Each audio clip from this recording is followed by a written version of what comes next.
Buen día, doctor. Gracias, doctor.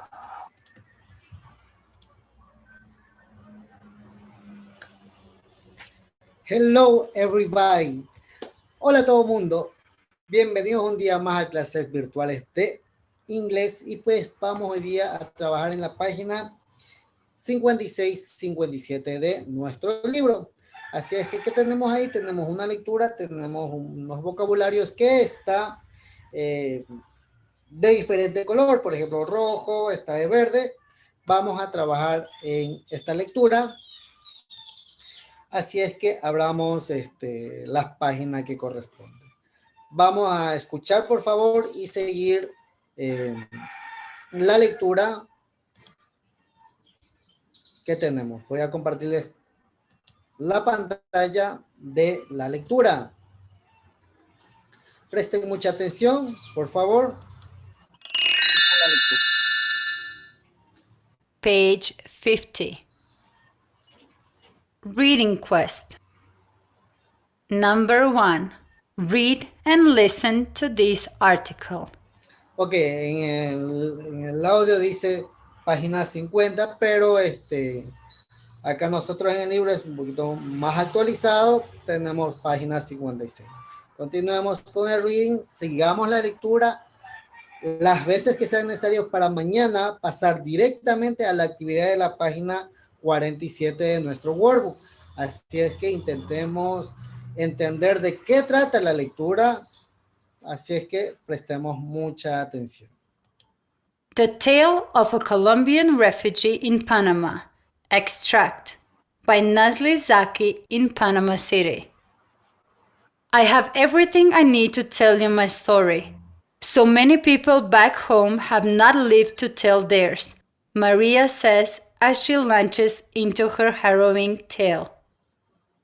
Sitting under the surprisingly fancy chandelier that hangs from the tin roof of her small house on the outskirts of Panama, this 46-year-old grandmother of 5 utterly laughs and cries her way through memories of the life she left behind in her native Colombia.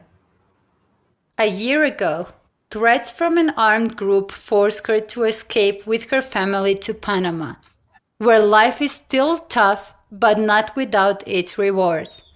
Even while she describes the continuing hardships of living in this new country as a refugee, Maria is fiercely determined to make the most out of the peace and security she has found here, and says that Panama is like a second heaven.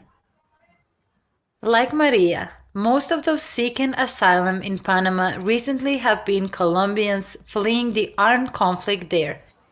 The UN Refugee Agency is working with the Panama government to ensure that their rights are respected and to help them integrate into Panamanian society. In July of 2005, UNHCR started up a microcredit program for refugees living in or around the capital, Panama City.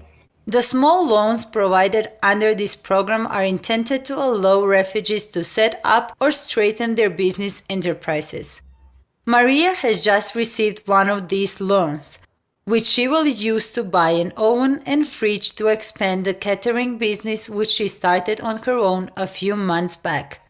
I used to have domestic help in Colombia, and now I have to cook for others, but I really don't mind, she says. With 50 years of conflict in Colombia, luckily our parents prepared us for everything.